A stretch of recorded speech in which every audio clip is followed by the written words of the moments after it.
What is up, everyone? I'm Steve, and these are the Memoirs of an Indonesian American, a show that takes some friends, family, colleagues of mine, and shares their experience, their tips, and tools they've needed to become who they are today. In this episode, I'll be chatting with one of my good friends and girl boss, Valencia. I first met her back in college a few years ago, and I truly admire who she is as a person and a professional.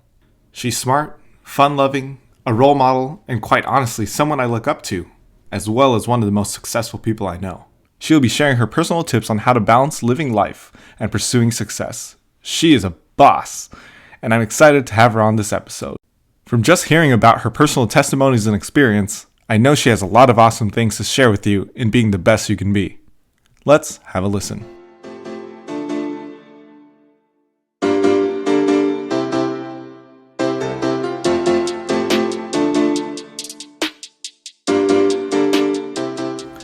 All right. Okay. So I'm here with Val, and she's going to tell us a few things on how to be successful, how to live life, and how to be a girl boss. But before that, Val, we want to just ask you, what is something you're passionate about?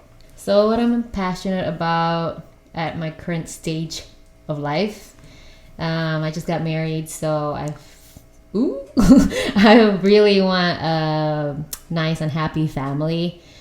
So I've been passionate in teaching myself how to be a good mom, a good wife. I've been reading up on Adventist Home by Auntie Ellen G. White. So yeah, I'm passionate about that right now, and hopefully in the future too. Now, moving on to our questions of the day. Can you give some tips for those that are on their quest for being successful? What might you advise them on doing? Okay, I can tell you the cliche, which is work hard, stay disciplined, have goals. And those things you have to do, of course, to be successful. But to be, to set yourself apart from just being successful, you also want to be happy and to be likable in your environment. So I'm going to give you 3 extra tips on how to be successful. The first one is be nice and be polite to everyone. And when I mean everyone, it's everyone. Don't judge them by how they look, on what their status is, nothing. And when I say be nice, it's not like, oh, I want to collect friends, I want to collect network for my future advantage. It's more like you have to be genuinely nice. And I feel like when you have a kind heart, it'll carry you somewhere in life. Yeah, that's tip number 1. That's pretty good. Yeah. Should we move on to tip number 2? Ooh, tip number 2. All right.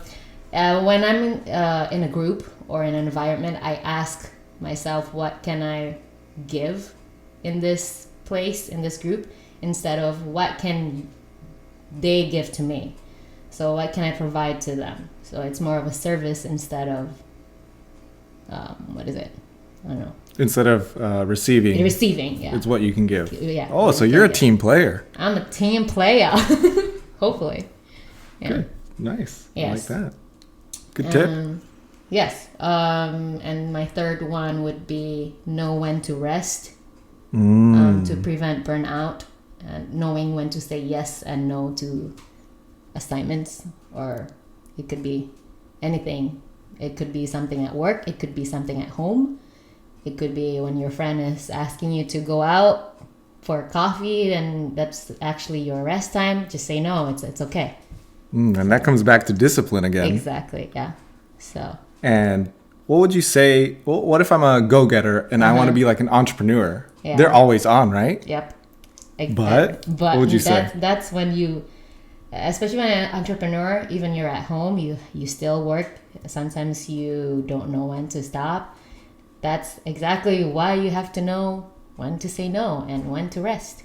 Yeah, you got to stop and smell the roses sometimes. Yes. You just need to enjoy life because at a certain point, you may have gotten too far and you didn't get to actually enjoy the life that you laid out for yourself. Or sometimes too, you see people around you it seems like they're always go-getters, they're always trying to achieve something. So you kind of want to compete, but you kind of have to look at yourself again. Like, am I tired? Am I burnt out? If yes, you are, just stop. It's okay. And then just pick it back. come back again with like 100% energy. Because everyone's running their own race, and Yeah. either way, you're going to come to a finish line, and that's still something you can feel satisfied in. Exactly. At your own pace. It's That's okay. awesome. Yeah. Cool. Those are my tips. Awesome. All right. So when we get back, Yep. Val's going to give us now 3 tips on how you can live life.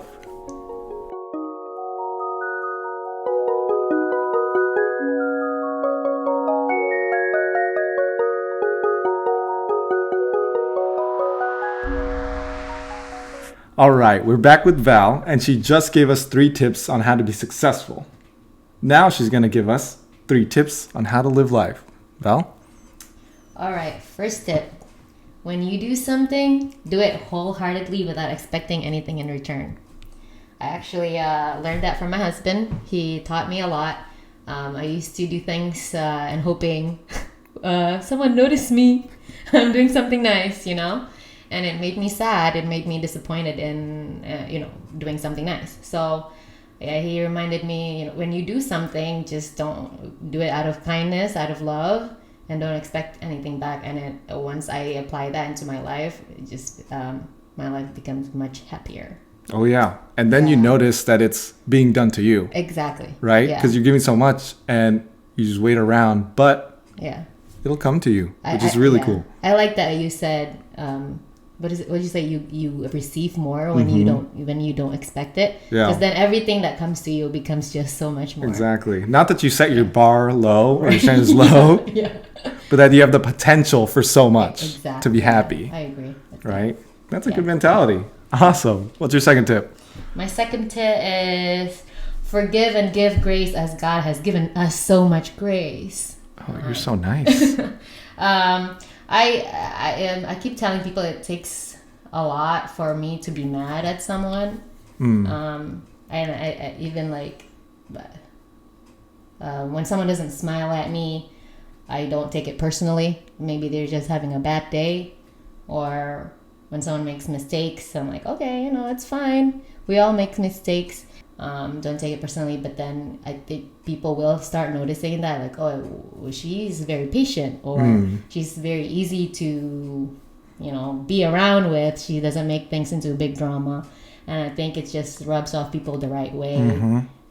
Because when you show that maturity, they'll notice and they'll want to do it for you too. Exactly. Because you did something really special for them. Yeah.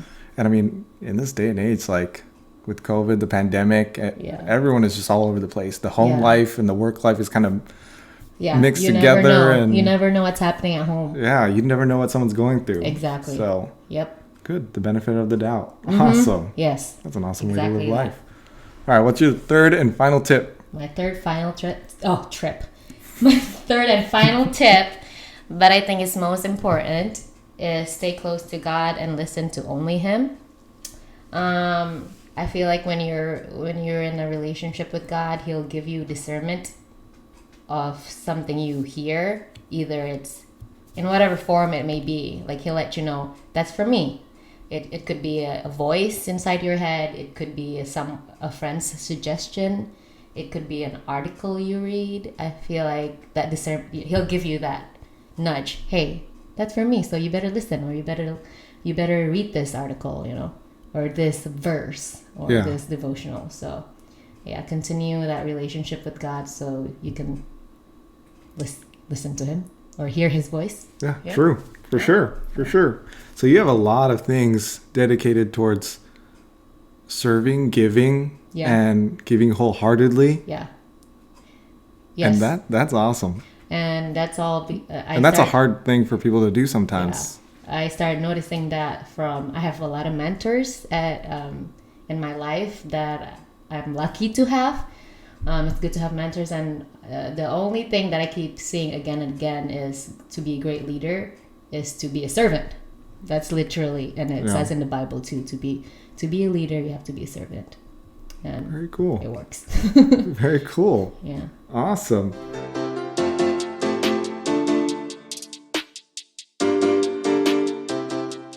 All right, and lastly, I just wanted to ask you 2 things, actually. Okay. What's the most important tool in your life that you use on a daily basis, maybe, or you can't live without?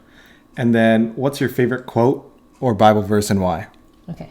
My favorite tool, I think if you know me, you know that it's going to be Post-its. I love Post-its. I have Post-its for my ingredients, shopping lists, and I have Post-it for random quotes of the day. I love Post-its. For sure. For me, like taking notes, it's almost therapeutic sometimes too, right? Yeah, no, I agree. Because you get your thoughts out, but it's also something you need to remember. And if you put it right in front of your face and you can see it maybe every day, and you pass by it. Yeah, and I love coming back to it when you don't remember about it, and then all of a sudden you see that Post-it, you're like, yeah.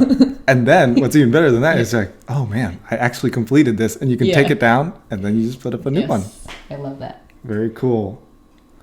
And then what do you got on your favorite quote or Bible verse? My Bible verse, it's kind of long. It's Proverbs 30, verse 8 through 9. So I'm going to read it to you slowly. Go for it.